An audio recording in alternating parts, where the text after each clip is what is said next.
Crypto est une sculpture créée par Jim Sanborn exposée à Langley, Virginie, dans l'enceinte du quartier général de la CIA. Depuis son inauguration en 1990, ce monument est l'objet de nombreuses discussions quant aux messages chiffrés dont il est recouvert. À ce jour, ces messages n'ont été que partiellement déchiffrés. Le chiffre d'Agapeyev est un message chiffré proposé en 1939 par le cryptographe anglais d'origine russe Alexander Agapeyev dans la première édition de Code and Cipher, un ouvrage de cryptographie élémentaire. Proposé en fin d'ouvrage comme un défi au lecteur, ce chiffre n'a pas été inclus dans les éditions ultérieures de l'ouvrage. Aucune tentative de déchiffrement n'ayant abouti, il est possible que Agapeyev ait chiffré incorrectement son texte clair. Le manuscrit du diable. Ce message codé a été imprimé pour la première fois en 1539, mais il n'a jamais été résolu. Selon la légende, il a été écrit par un homme nommé Ludovico Spultano. Il a conjuré le diable, qui a pris le contrôle de sa main et l'a forcé à écrire ce message étrange et rayé. L'histoire est pleine du type de magie surnaturelle qui a excité l'imagination des gens du XVIe siècle. Même l'alphabet utilisé par Spultano ressemble à l'amharique, que l'on croyait à l'époque être la langue parlée dans le jardin d'Éden. Bien sûr, la plupart des gens ne croient pas vraiment que son message a été écrit par Satan. Au lieu de cela, il semble que ce soit un chiffre que l'on pourrait lire et comprendre, dès que quelqu'un fend le code de Spultano. Le code du Zodiac. Le Zodiac était un tueur en série qui sévit dans le nord de la Californie à la fin des années 60, et qui ne fut jamais identifié. On lui attribue avec certitude 5 meurtres, mais il fut soupçonné d'avoir tué plusieurs dizaines de personnes entre 1966 et 1978.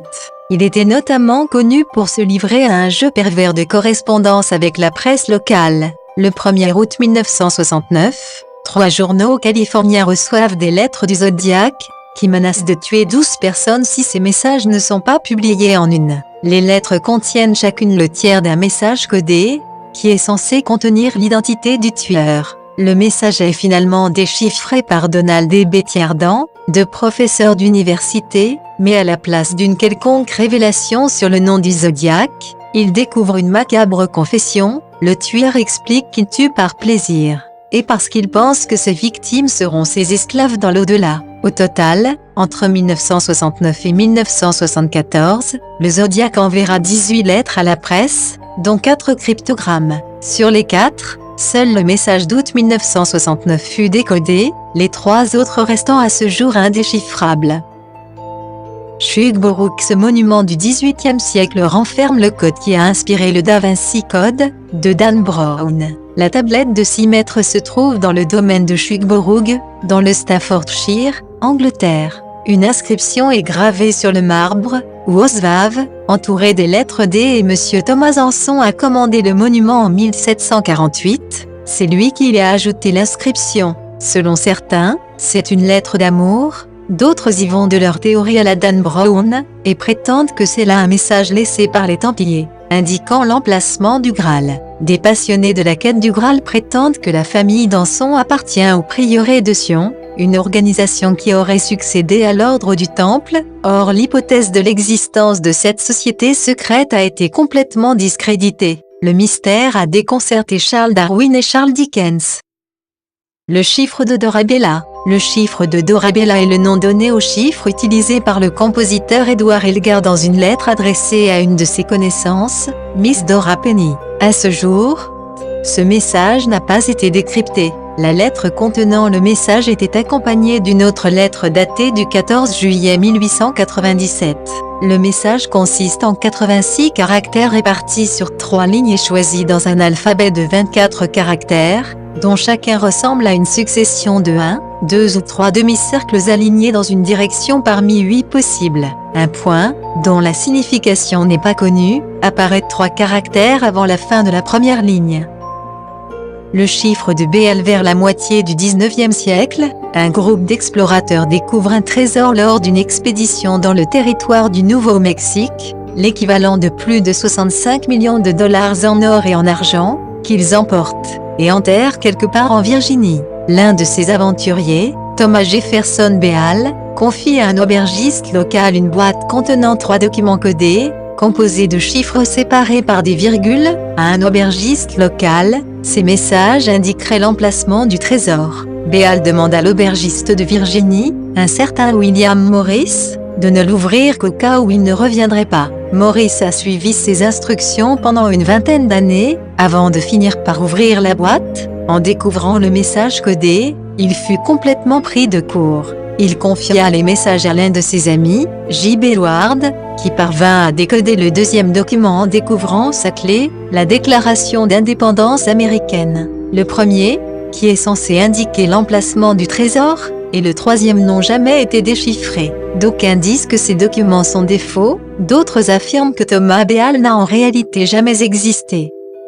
Le disque de Festos en 1908, une équipe d'archéologues italiens découvre un curieux disque d'argile dans les ruines du palais de Festo, en Grèce. Le disque a un diamètre d'environ 16 cm, et il est couvert sur ses deux faces de symboles inconnus disposés en spirale. On dénombre au total 241 signes composés de 45 hiéroglyphes distincts, qui semblent représenter des hommes, des outils, des animaux ou encore des plantes. Ces signes sont divisés en groupes séparés par des lignes, et ils ne semblent pas avoir été gravés, mais littéralement imprimés avec des tampons. Le disque ayant été estimé comme datant du 2e millénaire avant JC, cela en ferait le plus ancien exemple d'imprimerie jamais découvert. Malgré de nombreuses tentatives de déchiffrement par les chercheurs, le sens et l'usage du disque restent un mystère complet. Il pourrait s'agir d'un hymne religieux, d'un calendrier ou encore d'un jeu selon les interprétations. De multiples origines possibles ont été données au disque,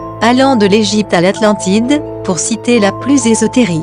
Sa particularité la plus extraordinaire est sans doute qu'aucun objet semblable n'a jamais été découvert, ce qui en fait, jusqu'à preuve du contraire, une pièce unique. Tous ces mystères ont poussé certains chercheurs à remettre en question l'authenticité du disque, mais il est généralement admis qu'il s'agit bien d'un vestige antique. Le disque de Festo est aujourd'hui conservé au musée archéologique d'Héraclion. Le manuscrit de Voynich. Le manuscrit de Voynich est un livre manuscrit et illustré anonyme, rédigé dans une écriture à ce jour non déchiffrée. Malgré les nombreuses tentatives des cryptographes, la nature exacte de ce document, son but et son auteur restent une énigme. S'agit-il d'un herbier, d'un traité d'alchimie ou d'un canular? Cette ambiguïté a contribué à en faire l'un des documents les plus célèbres de l'histoire de la cryptographie. Le livre tire son nom de Wilfrid Monsieur Voynich, qui l'a découvert en 1912 dans une communauté de jésuites à Frascati, près de Rome. La plus ancienne mention connue de ce manuscrit date de 1639, dans une lettre à Athanasius Kircher. Depuis 1969, le manuscrit est conservé sous la cote MS 408 à la bibliothèque Beneg de livres rares et manuscrits de l'université Yale aux États-Unis. Selon une étude publiée en 2011 par l'équipe de Greg Wedgelin, chercheur de l'université de l'Arizona et portant sur la datation par le carbone 14 du parchemin, le vélin a été fabriqué entre 1404 et 1438. Invalidant de fait toutes les thèses qui depuis un siècle faisaient de Roger Bacon l'auteur probable du manuscrit. Le linéaire à le linéaire A, cette écriture utilisée par les prédécesseurs des Grecs mycéniens en Crète, entre 1750 et 1450 avant notre ère, qui mélange signes syllabiques et idéogrammes, on croit aujourd'hui pouvoir lire deux mots, KURO, qui signifierait total, et poto, qui voudrait dire total des totaux. Il s'agit en effet d'inscriptions comptables. Mais le faible volume de caractères écrits, 7000 au total, rend les perspectives de déchiffrement aléatoires.